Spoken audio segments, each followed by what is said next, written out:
آج ہم اکثر آنکھوں سے دیکھ رہے ہیں کہ ہمارے رشتہ دار یہ کام غلط کر رہے ہیں، یہ لوگ غلط کر رہے ہیں، لیکن ہم منع نہیں کرتے، ناراض ہو جائے گا،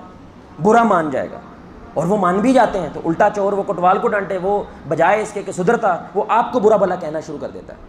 اب اس کے دو پہلو ہیں، ایک قانونی پہلو ہے، اس کی یہ ناراضگی اللہ کاؤنٹ، بولے بھائی اللہ کاؤنٹ نہیں کرتا کیونکہ وہ غلط ناراض ہو رہا ہے۔ ہم کہہ رہے ہیں کہ بھائی شراب نہ پیو، میں تیرے سے رشتہ توڑ رہا ہوں کیونکہ تو نے مجھے منع کیا ہے،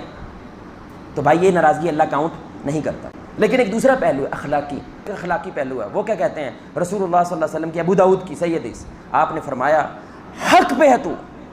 تو سچا ہے، تو صحیح بات کر رہا ہے، لیکن لڑائی جھگڑا ترک کرنے کے واسطے اگر تو جھک جائے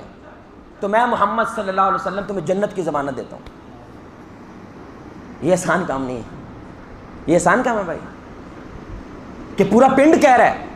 کہ جواز صاحب تو یہ صحیح کہہ رہے ہو، اور آپ کیا کہتے ہو؟ بھائی ہو سکتا ہے آپ بات پہ نہیں مڑتے، آپ کہتے ہو یار میرا طریقہ غلط ہوگا، ہو سکتا ہے تو غصے میں تھا اس لیے میں نے تو ایسے بات کر دی، اس غصے کی وجہ سے تو نے آگے سے ریئیکشن دے دیا، یار غلطی میری ہے۔